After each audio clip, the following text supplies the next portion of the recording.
We gotta unpack this ish, okay? With your girl, the Galactic Goddess. Here, we keep it real, we heal, we unpack the ish that matters. Don't worry, it's a safe space. Now let's get to unpacking. That's what happens. You go into escapism. You want to smoke cigarettes. You want to smoke weed. You want to drink. You want to party.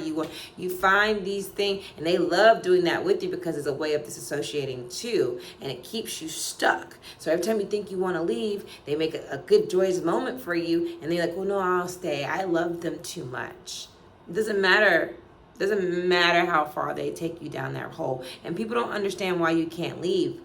It's like doing heroin.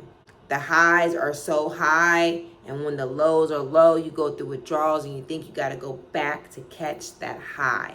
And that just comes from the lack of really seeing you and caring about yourself, because you have abandoned yourself in this whole entire mess. But I'm sitting in my car and I'm saying to myself, I'll just go back in there. I'll just hug him. I'll just love him. And I went and told my therapist this, and my therapist said, "Well, what are you doing for you?" And I hated my therapist at this time. She always brought it back to me. She always said, "What are you doing for yourself, Jasmine? You know, the reason why you want to go in there and fix the problem is because you want somebody to do that with you." And that resonated with me. And so I started recording myself. Every time we get in a fight, and he would leave for days, weeks, I don't know, I would record on my phone to myself. I didn't like writing. I just wasn't into that anymore, so I would speak talk. I have recordings from, I want to say, the second year on into I left. And in those recordings, I mean, you got all versions of me. Screaming, yelling, hollering, you name it. And then in some of my recordings, I found myself talking to my future self. You know, if you hear this, Jasmine, know that you are worthy. Know that you are loved. Know you don't deserve this. Know you deserve better. Know that you can be seen, you can be heard.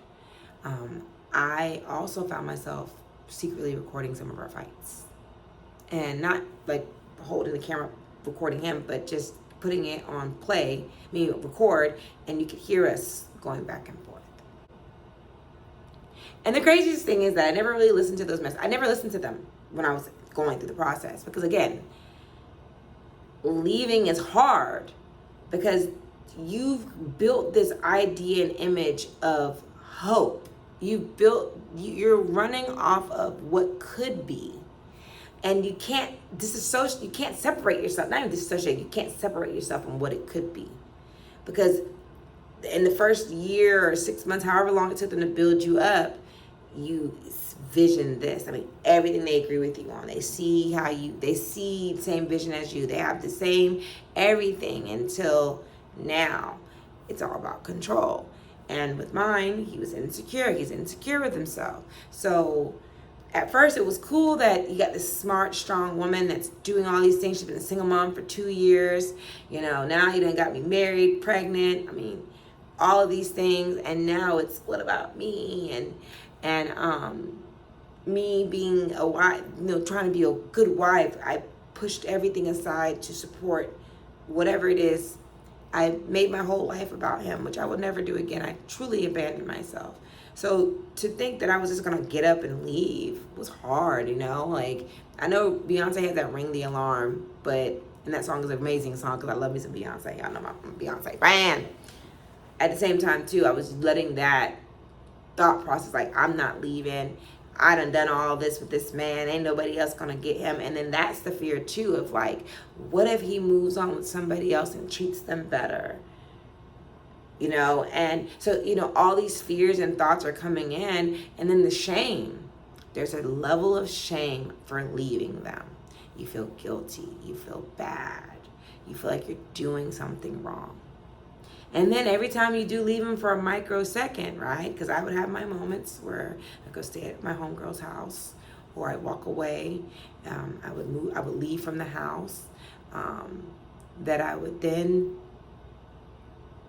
start thinking about all the good times and how we can make this better. And maybe, and the thing is, I was turning on myself. Maybe if I just do the work, if I do the therapy, if I continue to keep, working on myself, things get better. Because, he has this, and we even went to marriage counseling through the VA, and she thought we were doing well. And the therapist broke a lot of things down for me and made me realize that there was a lot of trauma and issues that I was coming from. And also, too, what was so hard about leaving was because this love was fucking familiar. It's Jazzy, or Jasmine, the owner and creator of Janet Marcella. I just want to show you something new that I came out with. It's called Relax With Me. It is my new grounding spray. I think grounding sprays are awesome to have when you can't sage. I like to use them in the office, when you're around a lot of bad energy, or you just want to calm yourself down so you can focus on your workload because maybe you're overwhelmed. Or when I'm in the car and there's traffic. At home, when I get ready to meditate, I just love spraying my spray. Relax with me. Because I feel like we all need relaxing. I don't know about y'all, but being a mom, being an entrepreneur, trying to cook dinner, dealing with people in life, dealing with your own frustrations about yourself. Sometimes you got to get out of those thoughts. I know for me, I'm stay in my head. So spraying my spray, like right now, relaxed. So come, catch a vibe, relax with me. This is the only love that I've ever known since I was a child. This control, this manipulation, this if you don't do these things, I cannot love you in the capacity of which you wanted me to love you. And all I ever wanted was to be loved the way that I need, because we all have different ways we need to be loved. We all have our own love languages. And I just continue to choose people who could not love me in the language that I needed. But my nervous system had been built on that. That's all I knew, was to go and find people who could give me that push and pull. Not the person that could actually make me feel at peace. And those people that I did come across, I got away. I pushed them away. Because I had never been taught how to accept that type of love. The only time I ever felt that love was with my grandmothers, okay? But they're my grandmothers. Like how you disassociate things, like, oh, that's my grandma, that's grandma love, and that's uncle love, and that's dad love, that's the thought process. But when it's familiar to you, when all you know is this kind of love, it makes it even harder to walk away. So as we're arguing, as we're having these moments, it's like I'm convincing myself in real time to stay because this is normal.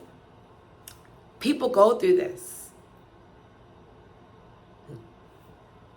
So what? It got a little violent. So what? It got a little bit physically bit much. So what?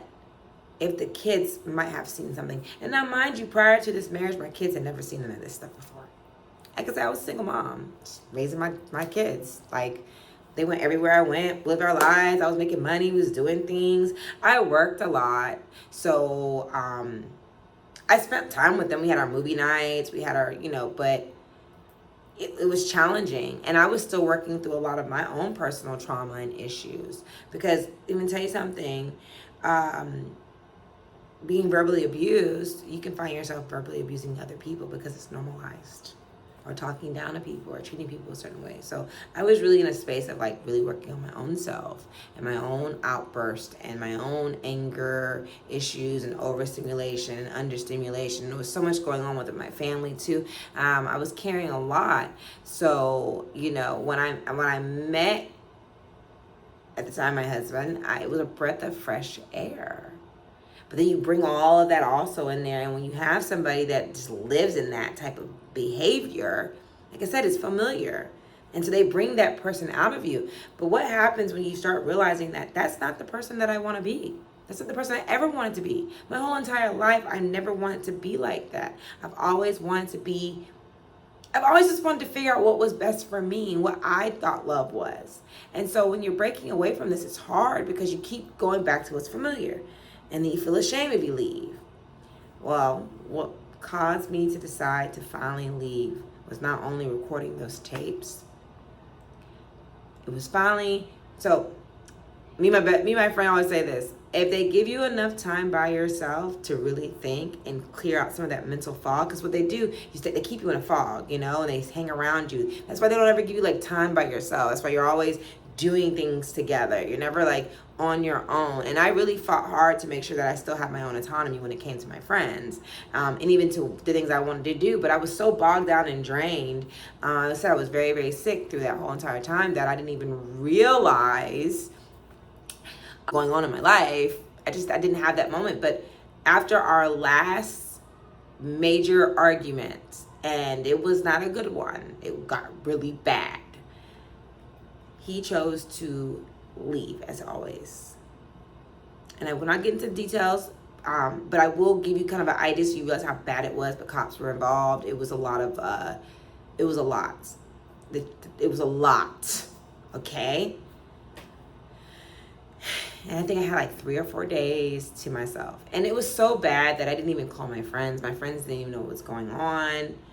But I stood in front of the mirror, and I already started looking like Skeletor months prior to all of this. But what really made me decide to leave was finally choosing myself and my children. Because I realized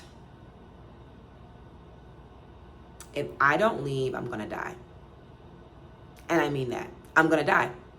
I will no longer exist. Why? I stood in front of a mirror and I had to be about 115 pounds. I looked a mess. Bones. I've always had my collarbone sticking out. That's just always been a thing. But I'm talking about my sternum. You could see all my bones. I had no meat on my arms. I had no meat on my face. Was just drained. Big, huge bags under my eyes. My hair.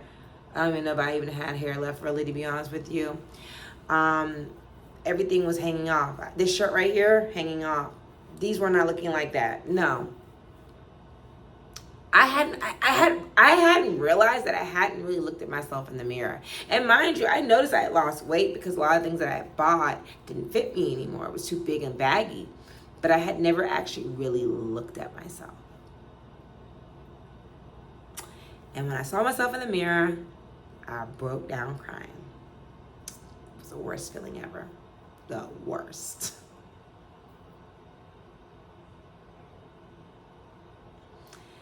And I knew I needed to walk away. I knew I needed to choose Jasmine over anything. Or I was going to die. I was going to die. So, did you know your skin reflects your inner energy? For example, stress from an imbalanced throat chakra can create tension that dulls your skin. When you feel unheard or hold back from expressing yourself, it can lead to skin issues like dryness, irritation, or even breakouts around the neck and jawline. At Janet Marcella, I understand the connection between your energy and your skin. That's why my products are intentionally crafted to not only nourish your skin, but also help reset and balance your energy. Are you ready to bring on your glow back? Well, explore Janet Marcella and experience the harmony of self-care for your skin and spirit.